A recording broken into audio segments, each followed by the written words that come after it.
J'ai 83 ans et voici mon plus grand regret familial. Il y a des matins où le silence de la maison parle plus fort que n'importe quelle conversation.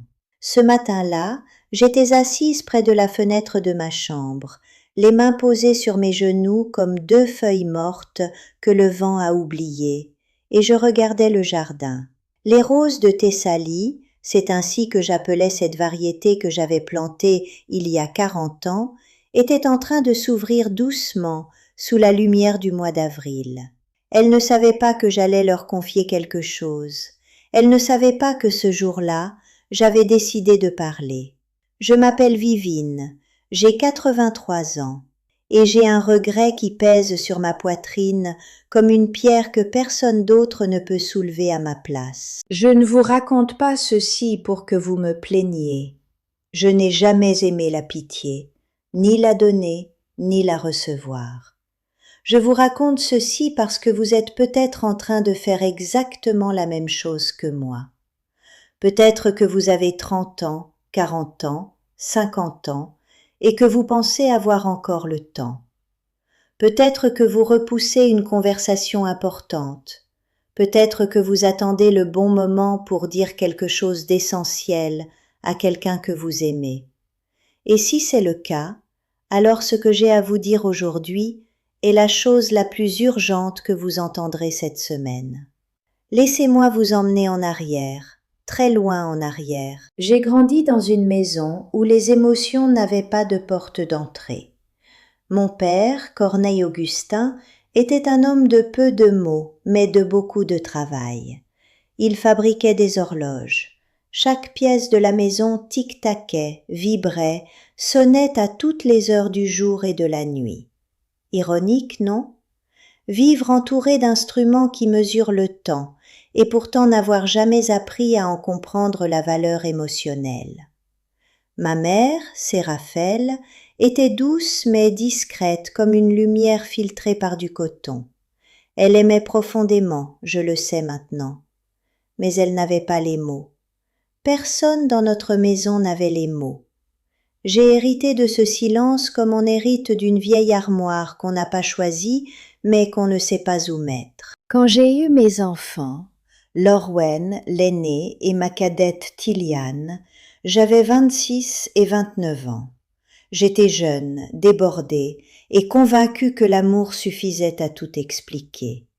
Je pensais que si je donnais à manger, si j'habillais correctement, si j'emmenais à l'école et aux leçons de musique, c'était suffisant pour que mes enfants sachent qu'ils étaient aimés. Je pensais que les actes remplaçaient les mots, que faire équivalait à dire. Je me trompais d'une façon qui allait prendre des décennies à se révéler complètement. Lorwen était un enfant sérieux. Il aimait les insectes, les cartes géographiques, les questions sans réponse facile. À 7 ans, il m'a demandé pourquoi les étoiles mortes continuaient à briller dans le ciel. J'ai répondu que je ne savais pas et que c'était une question pour l'école.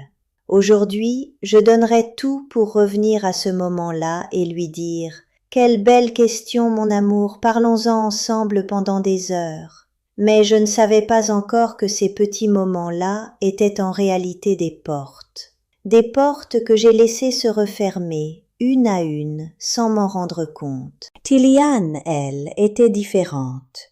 Explosive, colorée, trop grande pour les espaces qu'on lui proposait. Elle dessinait partout, sur les murs, sur ses bras, sur les pages des livres de bibliothèque, ce qui nous a valu plus d'une amende. À 12 ans, elle a voulu arrêter l'école pour devenir artiste. Son père, Hyacinthe Édouard et moi avons dit non, fermement, sans discussion. Nous pensions agir pour son bien. Nous n'avons jamais expliqué pourquoi. Nous n'avons jamais demandé ce qu'elle ressentait. Nous avons décidé, et c'est tout. C'est là que commence vraiment mon regret. Pas dans un grand événement dramatique, pas dans une rupture spectaculaire, mais dans ces 1000 petits moments où j'ai choisi l'efficacité plutôt que la connexion, l'autorité plutôt que le dialogue, le silence plutôt que la vulnérabilité. Les années ont passé. Lorwen est devenu chercheur en botanique. Il vit au nord du pays, dans une ville que je confonds toujours avec une autre. Il appelle le dimanche. La conversation dure exactement entre 8 et 12 minutes. Nous parlons de la météo, de sa santé, parfois de ses recherches quand je pose la bonne question. Mais il ne me parle jamais de lui vraiment, de ce qu'il ressent, de ce dont il a peur. Je lui ai construit une chambre intérieure que je n'ai jamais eu le droit de visiter. Tilian, elle, s'est éloignée de façon plus visible. À 22 ans, elle est partie vivre à l'étranger, d'abord pour quelques mois, puis pour quelques années, puis définitivement. Elle est devenue peintre, exactement ce qu'elle voulait être à 12 ans. Ses œuvres se vendent bien, apparemment. Je le sais par les rares nouvelles qu'elle nous donne. Nous nous voyons tous les 2 ou 3 ans. Les retrouvailles sont polies, presque formelles, comme 2 pays qui maintiennent des relations diplomatiques sans vraie chaleur. Il y a 7 ans, j'avais donc 76 ans, quelque chose s'est brisé en moi lors d'un de ces dîners avec Lorwen et sa famille. Son fils, Anselme Petit, avait alors 15 ans. Un garçon vif, trop vif, avec des yeux qui semblaient toujours chercher quelque chose que les adultes avaient caché. À un moment du repas, il a regardé son père et lui a demandé, sans prévenir, « Est-ce que tu es heureux, papa ? Vraiment heureux ?» Lorwen a souri de ce sourire particulier que j'avais appris à reconnaître comme sa façon de clore une porte. Il a dit « Oui, bien sûr » et a changé de sujet. Mais j'ai vu dans les yeux de cet enfant une déception si ancienne, si familière, que j'ai dû poser ma fourchette pour ne pas trembler. C'était le même regard que Lorwen avait à 7 ans, quand je lui avais répondu que les étoiles mortes, c'était une question pour l'école. Le cycle. Je lui avais transmis le cycle. Cette nuit-là, je n'ai pas dormi.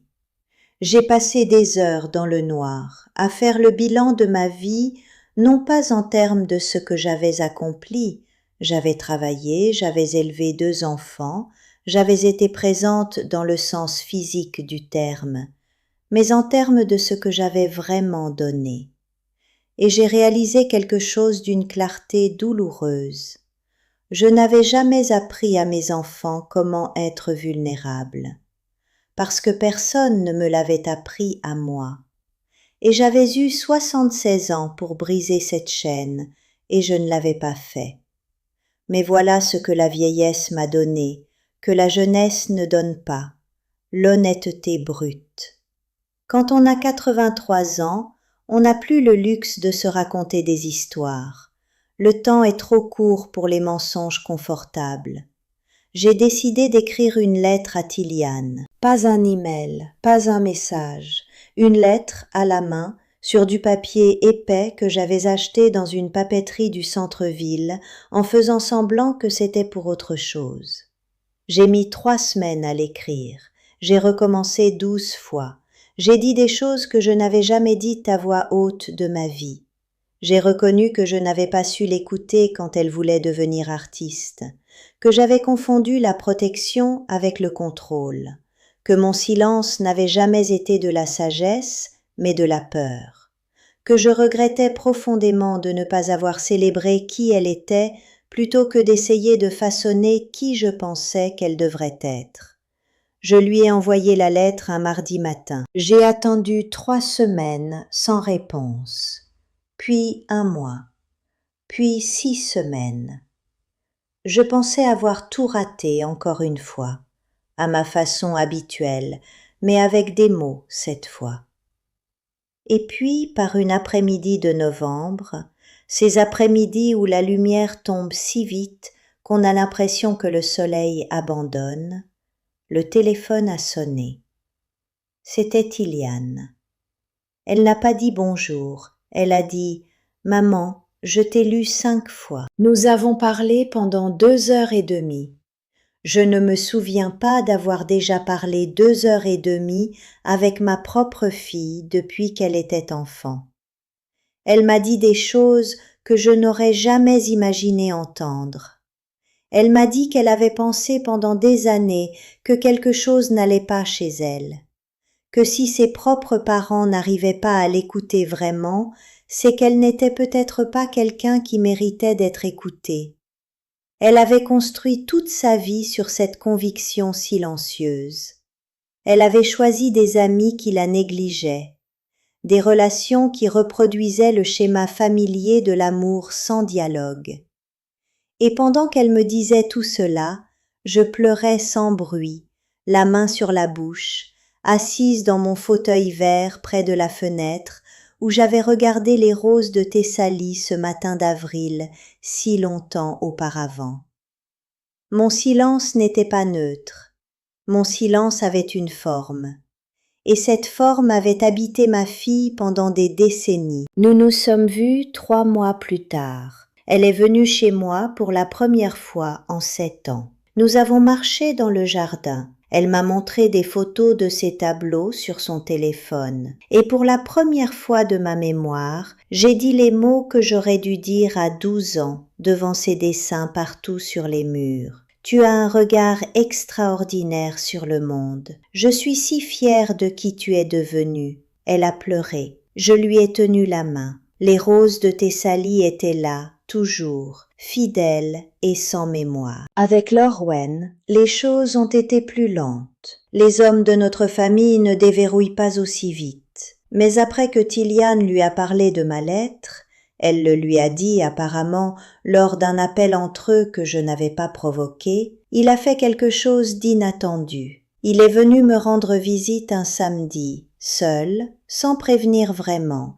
avec juste un message la veille disant qu'il passerait. Nous avons passé l'après-midi ensemble. Il m'a parlé de son enfance d'une façon qu'il n'avait jamais faite. Il m'a dit qu'il avait souvent eu l'impression, enfant, que ces questions gênaient, que son père et moi semblions toujours avoir autre chose à faire que d'être vraiment là. Ce n'était pas dit avec de la colère. C'était dit avec la voix douce et un peu fatiguée de quelqu'un qui a longtemps porté quelque chose et qui commence à le poser. Je lui ai dit « Tu avais raison. Pas parce que je ne t'aimais pas, je t'aimais d'une façon que je ne savais pas exprimer. Mais tu avais raison de ressentir ce que tu ressentais. Et je suis désolée de ne pas avoir su être là d'une façon qui comptait pour toi. » Il a regardé le jardin pendant un long moment. Puis il a dit « Merci de me dire ça, maman. » Ce merci m'a traversé comme une lumière dans une pièce que je croyais sans fenêtre. Je ne vous raconte pas cette histoire pour vous dire que tout est réparé. À 83 ans, on ne reconstruit pas en 2 ans ce qu'on a mis 50 ans à construire de travers. Tilian et moi avons encore des zones d'ombre entre nous. Lorwen et moi apprenons encore à parler d'autre chose que de botanique et de météo. C'est un travail lent, imparfait, parfois douloureux. Mais ce qui est différent, c'est que le travail existe maintenant. Avant, il n'existait pas. Avant, il y avait juste ce silence que tout le monde appelait de la normalité. Mon plus grand regret n'est pas de ne pas avoir dit assez souvent « je t'aime ». J'ai dit ces mots. Mon plus grand regret est de ne pas avoir créé les conditions dans lesquelles ces mots auraient pu atterrir quelque part. J'ai dit « je t'aime » dans des maisons dont toutes les fenêtres étaient fermées. Les mots ne circulent pas dans les espaces sans aération.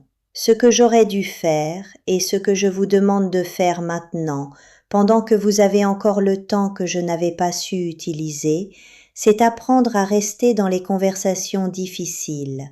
Ne pas changer de sujet quand votre enfant vous pose une question qui vous déroute. Ne pas répondre par des décisions quand votre adolescent vous expose un rêve.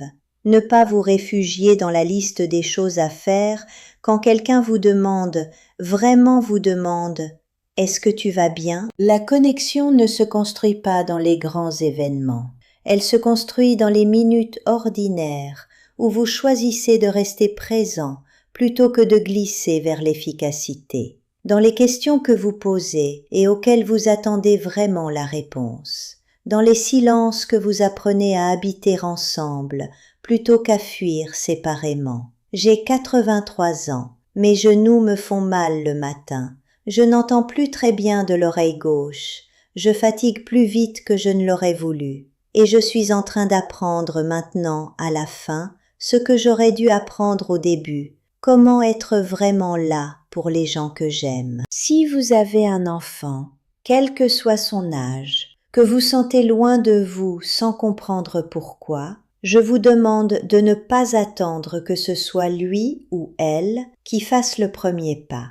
L'enfant attend toujours que le parent commence. Même l'enfant adulte de 40 ans attend encore, quelque part dans un coin silencieux de lui-même, que sa mère ou son père le regardent vraiment et disent « Je suis là, parle-moi, je t'écoute comme si tu étais la chose la plus importante dans cette pièce, parce que tu l'es. » Si vous avez un parent âgé avec qui vous avez une relation distante et polie, sachez que cette personne âgée pense peut-être en ce moment exactement ce que je pense, qu'il est trop tard, que trop de temps a passé, que vous ne voulez plus entendre ce qu'elle a à dire.